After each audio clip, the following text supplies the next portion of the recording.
जहां इंसान की कीमत कुत्ते से बदतर, जहां इंसान की कीमत कुत्ते से बदतर, समाजवाद नारा लगावे लन झूठे, छुआछूत चरम सीमा पार कर गई तो इंसानियत के भोंपा बजावे लन झूठे, ब्राह्मणवादी समंत रखे रखेल को, धरती पर वे देवदासी कहाती, गुरु रघुनाथ कह गए पड़ा नाम हरिजन की देवदासियां जिनको स्तन पिलाती।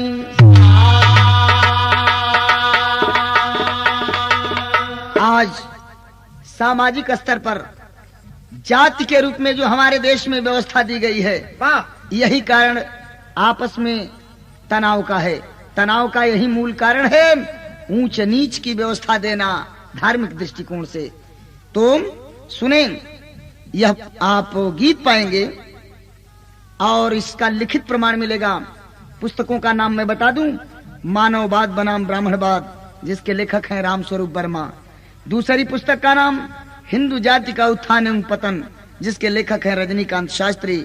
और तीसरी पुस्तक का नाम है डिस्कवरी ऑफ इंडिया, जिसके लेखक हैं आजाद भारत के प्रथम प्रधानमंत्री पंडित जवाहरलाल नेहरू। इसके अतिरिक्त हमारे हिंदू धर्म के जो धार्मिक ग्रंथ हैं, इनसे उदाहरण लिया गया है और यह गीत आपके सामने पेश है। एक लाइन यहाँ गीत के नमूना बा, एक कव्वाली बा कि अरे है मुसलमान नमाज पढ़ लो, अभी है मुसलमान नमाज पढ़ लो, अभी मेरा सर कटा नहीं है।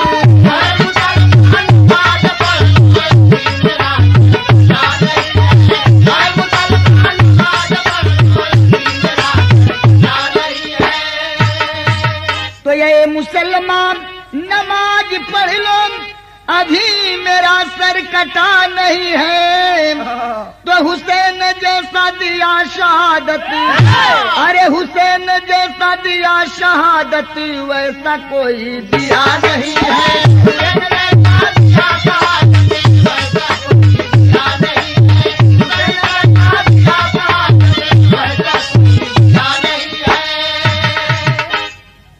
कहना है गाना के अंदर कि अरे सोने का ये भारत हमारा, सोने का ये भारत हमारा, ऐसा कोई देश नहीं है।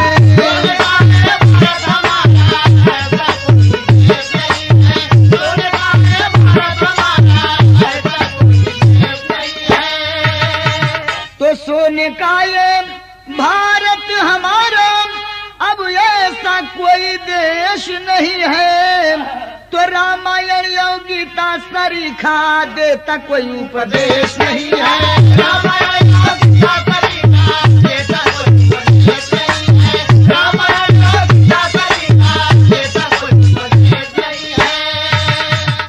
वैसे आजादी से पहले बाबा साहब भीमराव अंबेडकर जी दलित वर्ग के लोगों से कहा करते थे कि तुम अपने लिए चमार शब्द का प्रयोग करो, परंतु यहाँ के कतिपय कुछ नेताओं ने हरिजन शब्द के लोभ में उन चमारों को अपनी ओर आकर्षित कर लिया और उनके आंदोलन में पूर्ण रूप से इस देश के दलित वर्ग के लोग समर्थन नहीं दिए, सहयोग नहीं दिए, उनका आंदोलन धीमा पड़ गया। तो इस गीत के अंदर यह भी पाएंगे आप हरिजन का अर्थ क्या है और क्यों बाबा साहब कहा करते थे कि अपने लिए चमार शब्द का प्रयोग करो। एक एक लाइन ध्यान देवे लायक बा कि मानव है सिर्फ मानव भगवान बनाया, एक ही प्रकार सृष्टि का निशान बनाया, विदेशी विप्र हिंद में विधान बनाए और मानव के चार वर्ण में पहचान बनाए। ब्राह्मणों के द्वारा एक ही वर्ग चार बन गया, हाँ ब्राह्मणों के द्वारा एक ही वर्ग चार बन गया और मेरा भाई गोविंद सर चमार बन गया।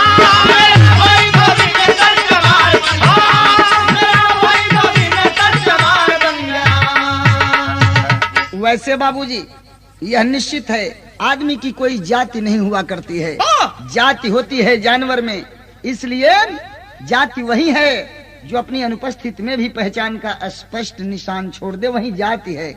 जानवरों में जाति होती है, जानवरों को हम उनके पैर के निशान से पहचान लेते हैं। जानवर जैसे हाथी गुजर गई, रास्ता पकड़ ले, हाथी के पैर का निशान देख के बता दिया जाए कि हाथी गुजरल बा। ऐसा ही ऊंट के पैर का निशान, गधा घोड़ा के पैर का निशान, गाय भैंस भेड़ बकरी के पैर का निशान, खुर का निशान देख के बता दिया जाए कि अमुक जानवर गुजरल बा। लेकिन ब्राह्मण क्षत्रिय वैश्य शूद्र इन चारों वर्णों में से किसी भी जाति का कोई भी आदमी यदि गुजरता है, क्या कोई माई का लाल है इस धरती पर जो उसके पैर के निशान को देख करके बता दे कि अमुक जाति का आदमी गुजरा है इस रास्ते से? नहीं। आज जानवर के तो टट्टी से भी पहचान जा सकेला।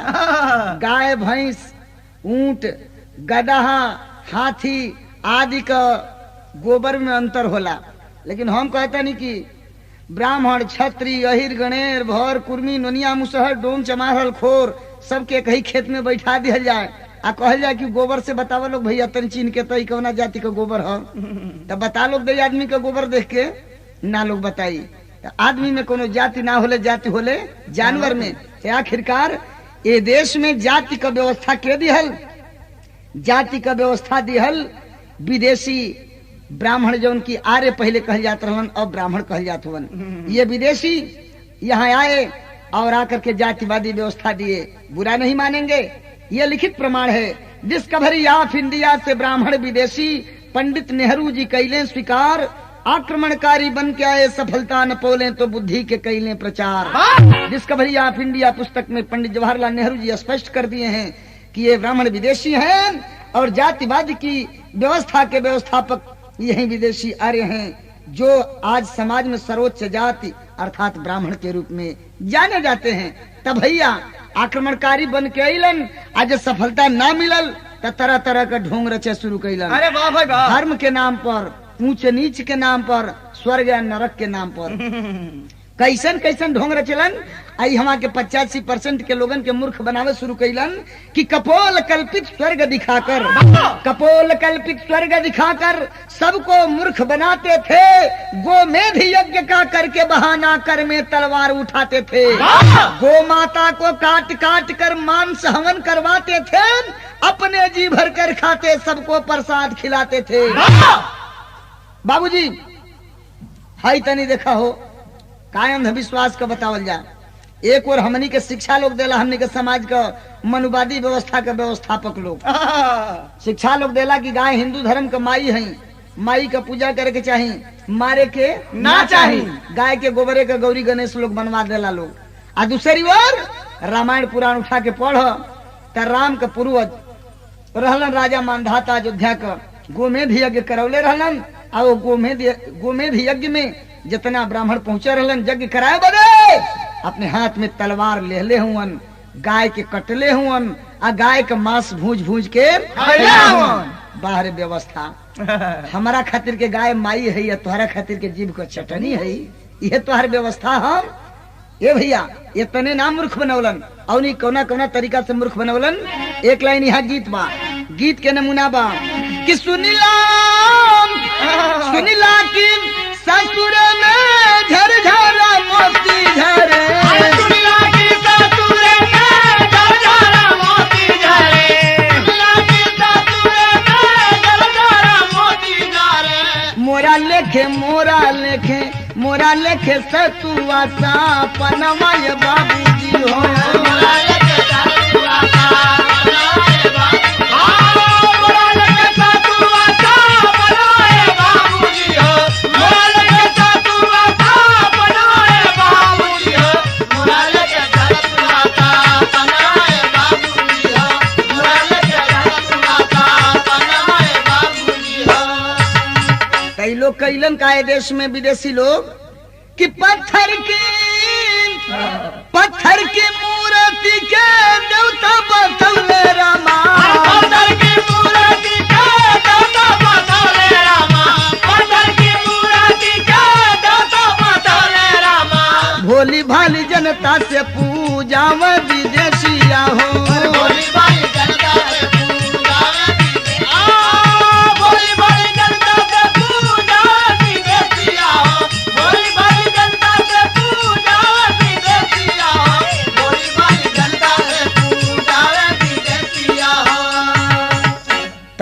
की मूर्तियां बना करके और अमुक देवता हैं, नामकरण किया गया, हमको आपको अंधविश्वास की खाई में डाला गया, फलाना देवता हुआ, इनके चढ़ा दा प्रसादी, जौन पंडित जी मांगत रहन, पुजारी बाबा मांगत रहन, दक्षिणा इनके दे दम, पूरा खानदान तो हर स्वर्ग में चल जाई।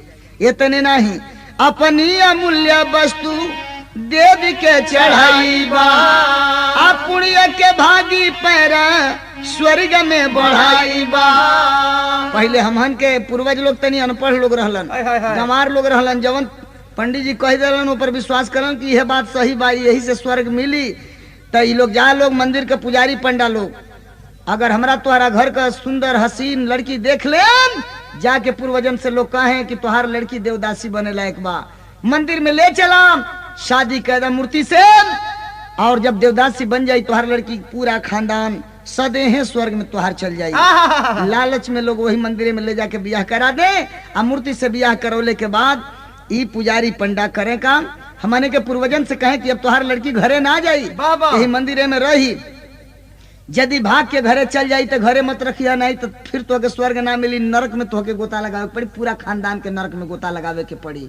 देरवाइयो लोग दे, राख के लोग करें काम, देवदासी जो लड़की बने वो लड़की के इज्जत के साथ खेलें, बलात्कार करें, जब वो लड़की गर्भवती हो जाए समझ जाए पंडा पुजारी की अब पोल खुल जाई, मंदिर से निकाल बाहर कर दें, बेचारी घरे जाएं तो वहां से भी दुत्कार मिले, फलस्वरूप दर दर का ठोकर खाएं, और गर्भावस्था में वो लड़की से जो नाजायज संतान पैदा होए, वही संतान का वही नाजायज संतान का नाम देश में हरिजन है। यह कारण रहा कि बाबा साहब यह देश के दलित वर्ग के लोगन से कहे कि अपने लिए चमार शब्द प्रयोग करा, लेकिन ना लोग समझल, लोग हरिजन शब्द का बहकावे में लोग आ गए, और साथ लोग ना दिहल, तो कहना बा एक लाइन गीत बा, आज जितिया वो है बात तनी से बढ़ जाओ, अरे सरंगिया वाले कहे डेरावाम, सरंगिया वाले कहे डेरावाम, बताई दाए छोटकी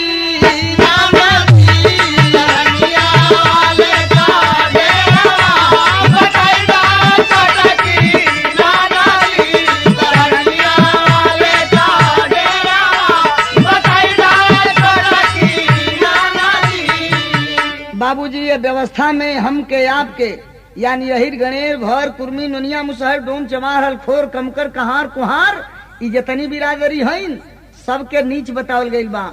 यहाँ तक कि जो छत्री लोग कहा बा ठाकुर साहब, इहो लोग ऐसे अछूता ना बा।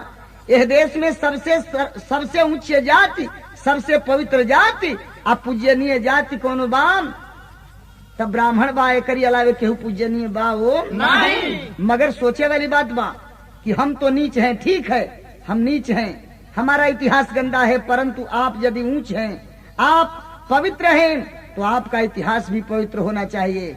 मगर आपका इतिहास आप ही के ऊपर कीचड़ उछालता है, इस पर क्यों नहीं ध्यान देते हैं। देखिए ब्राह्मणवादी व्यवस्था के तहत ब्राह्मण कौन है, गीत के नमूना बा बता देली। अब भाव दिहल गए गाना के अंदर कि जाने न सगरो जहानवाम, अरे जाने न सगरो जहानवाम, बाबा नवा भइले हो छालिया, जाने न सगरो जहानवाम, बाबा भइले हो छालिया, जाने न सगरो जहानवाम, बाबा भइले हो छालिया। पहला उदाहरण बा कि देवदासी अप्सरा से पैदा ई पुराण की बानी है, आऊ हरिजन ने कहलैलन बन गइलन वशिष्ठ ज्ञानी है, ना भइलन नीचा लाला नवा, बाबा नवा भइले हो छालिया। तब भैया देवदासी से मंदिर में जो पुजारी पंडा लोगन का अयासी का साधन बन रहा देवदासी, उसे नाजायज संतान पैदा भइल तो देश में हरिजन कहा गई। लेकिन यह देश के एक नंबर का महर्षि ब्रह्मर्षि मानल जालन के तो वशिष्ठ जी, जो उनकी रघुकुल का पूरा खानदान का गुरु रहलन। वशिष्ठ जी का पैदाइशी इंद्र के दरबार में नाचे गावे वाली अप्सरा, इंद्र का मनोरंजन करे वाली अप्सरा, रात को हम बिस्तर बने वाली अप्सरा, से जन्म है वशिष्ठ जी का, तक एक तरह से कहे का मतलब कि देवदासी पंडा पुजारी का मनोरंजन करत रहलिन, तो उनसे पैदा जौन संतान भइल हरिजन कहा गई। आज ये इंद्र के दरबार में नाचत गावत रहल, इंद्र के राती को मनोरंजन करे मन राखे, उससे अप्सरा से जौन लड़का पैदा भइल वो ब्राह्मण कहा गई।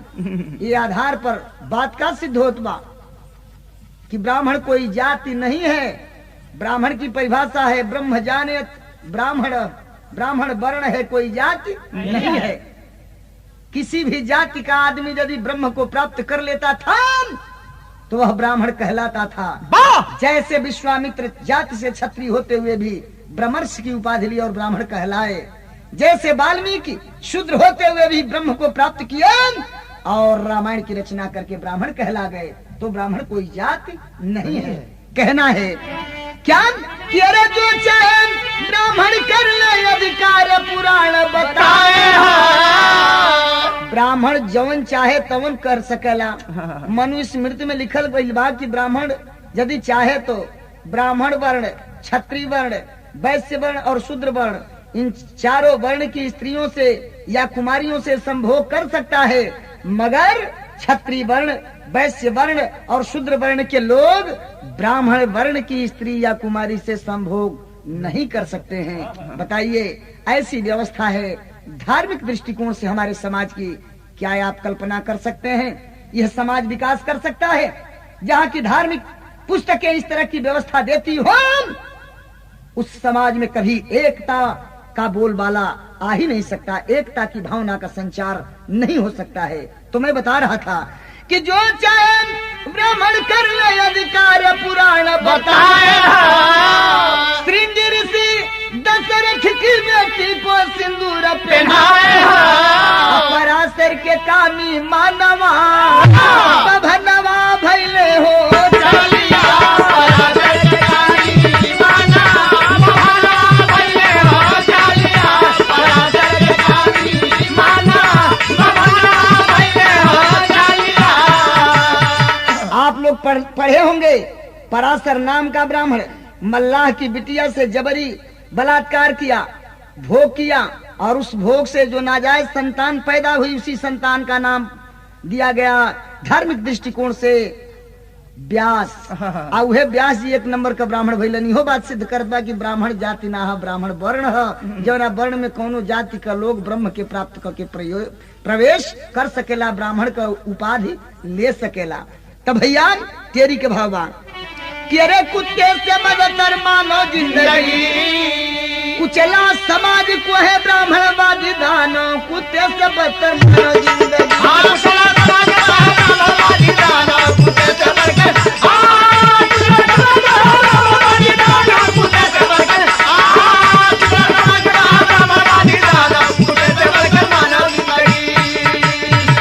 अब अपने उत्तम कहलाते सब ही के नीच बतावेलन।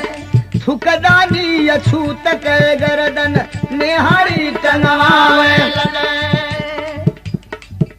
अब झाड़ू कमर पद चिन्ह मिटावे, नहीं पाप विप्र के लग जाई। तो गंग नहा भाई को भोज दे, नाही पूजात कहलाई।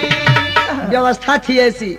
हमारे आपके घर के पूर्वज जब रास्ते से जाते थे उनके गर्दन में हांडी टंगवा दी जाती थी। थूके का भी अधिकार ना रहल, जमीन अपवित्र हो जाई। कहियाए में झाड़ू बांध दिया जाए तो हर पैर का निशान रास्ता में ना रहे कि चाहे, नहीं पंडित जी के पैरों पर पड़ जाई, पंडित जी के पाप लग जाई। तो जब चलता अपन पैर के निशान मिटावत चलन। यही तरह के व्यवस्था देश में रहल भैया।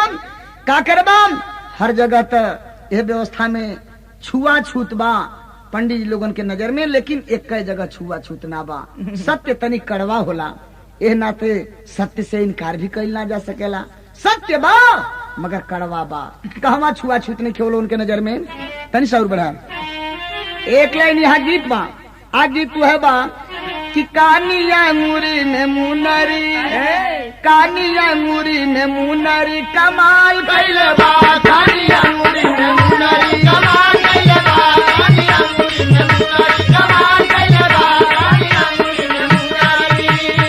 मगर छूत कहा ना बा कि ना ही छूत बा या छूतवनी, नाही छूतबाया छूतवन के बिटिया मेरे, नाही छूतबाया छूतवन के बिटिया मेरे, नाही छूतबाया छूतवन के बिटिया मेरे, नाही छूतबाया छूतवन के। काहे कि नीचे कहेलन खालन वही के कमाई, अछुआ छूत ऊंचे नीचे दिहल बनाई।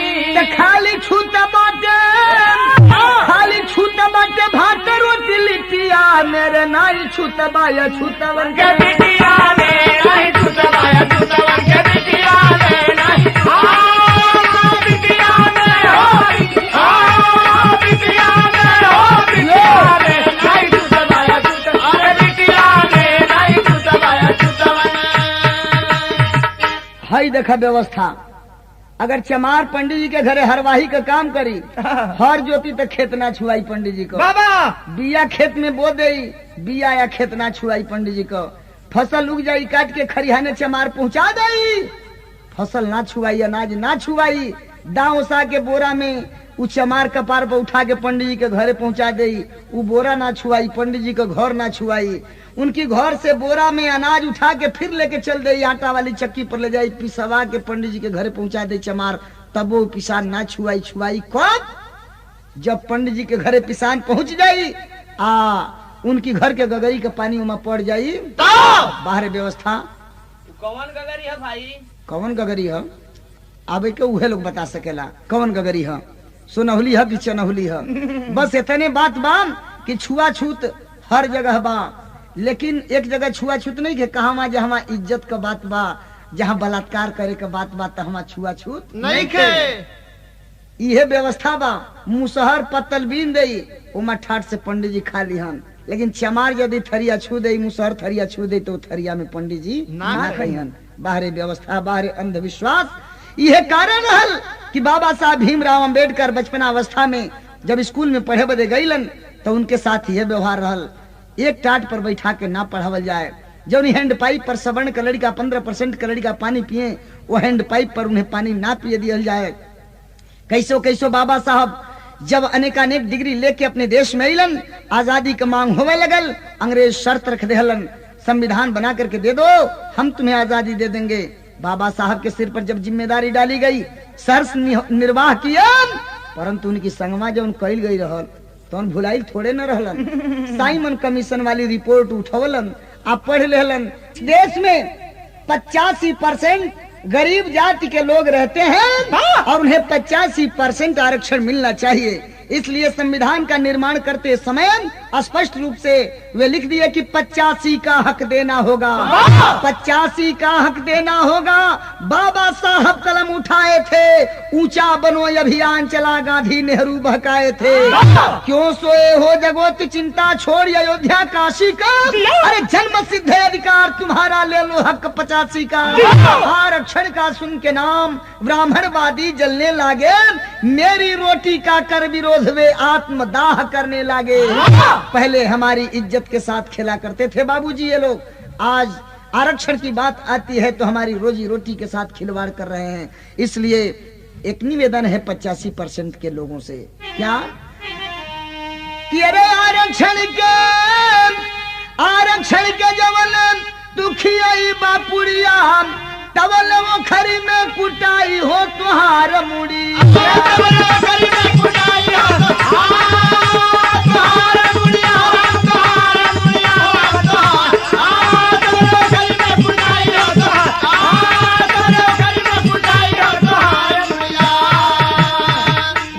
पुड़ियों में आरक्षण बा भैया, पुड़ियों में आरक्षण। हाँ आरक्षण बा। हमारी घरे बेटी बहन के ब्याह रही, हमारे हित नाता के द्वार पर बैठे रही हैं, बरतिया टुकुर टुकुर ताकत रही है, लेकिन व्यवस्था का बा समाज में कि पहले पंडित जी खा ली है, तबे तुम्हार हित ना खाई। आखिरकार कबले चली, बड़ा महंगाई बढ़ जात बा, कहिया ले खियाई बजा, 2 रोटी कम हो जाई, एक को बेर पूछे ना ही हन, ते भैया खियावे के बड़ा तरीका बा। ई कोई सकेला जा कि पंडित जी ही न्योता लो, आवो शहर से आई है, हमारी बेटी बहन के बियाह बा, हमारी साथे मिल के हित मित्र के हमारे खियाई है, हमारी साथे बैठ के खा ली है। तुहरा बेरी में अगर 2 पूरी कम हो जाई तो चलाओ बनाओ बा, लेकिन हित नाथ खातिर के अगर 2 पूरी कम हो जाई तो माँ चलाओ बा हो नहीं। मन करी खाए यहाँ लोग, ना मन करी तो खाए ना यहाँ, लेकिन ये रूढ़ीवादिता के तोड़े के परी खास करके हम अपने बिरादरी के लोगन से निवेदन करब। कौन बिरादरी हो? अहिर बिरादरी का। अच्छा, ये बिरादरी एक नंबर का नकलची जाती है भैया। देखा देखी तम्बू करे लगल जा, देखा देखी मिठाई के व्यवस्था करे लगल जा, देखा देखी अब तोसक तकिया रजाई के व्यवस्था करे लगल जा। पहले डफला हमनी के बिरादरी में बाजत रहता, अब अंग्रेजियो बाजा करे लगल जा। आ जौन असली नकल करे के बाद तो निखा जा कर कौन नकल के वो लोगन के देखा, वो लोगन में शादी सुकुल का शादी पाने में होला, पाने का शादी दुबे में होला, दुबे का शादी तिवारी में होला, तिवारी का शादी चौबे में होला, चौबे के शादी उपाध्याय में होला, उपाध्याय के शादी ओझा में होला, इत्यादि इत्यादि। तो तनी अपनों में ही परिवर्तन ले आवा जा। गुआर का शादी गुआरे में होत रही का, गुआर का शादी डणहोर में ना होई, एकर बदलल जरूरी बा के।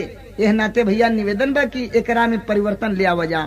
खास करके ई कहना बा काम तेरे दुनिया में कतहू ना देश बाटे ऐसन, सृष्टि एक रंग तब छुआ छूत कई काटे प्रथा जल शिक्षा के छुरिया, ना तो खरी में कुटाई हो तुहार मुड़िया। और एक निवेदन बा, देश धर्म निरपेक्ष है, ये देश में धर्म निरपेक्ष का व्यवस्था होवे के चाहिए। एगो सरकार धर्म के नाम पर गई, एगो सरकार धर्म निरपेक्षता के नाम पर गई।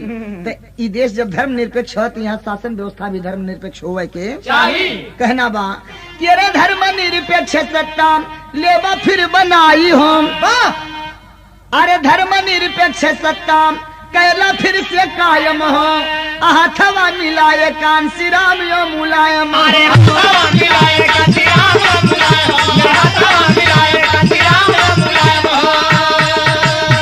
तो 85 के कर में 10 सत्ता का डोरिया, या तो खरी में कुटाई हो तुहार मुड़िया।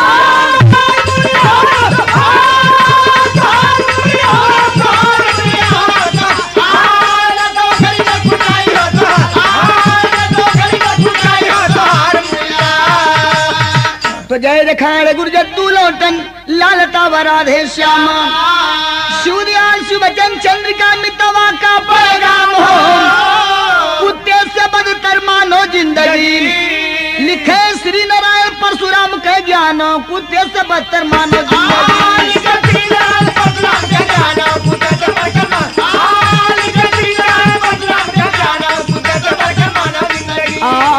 बानी सुनो वो सुजन मन लाया,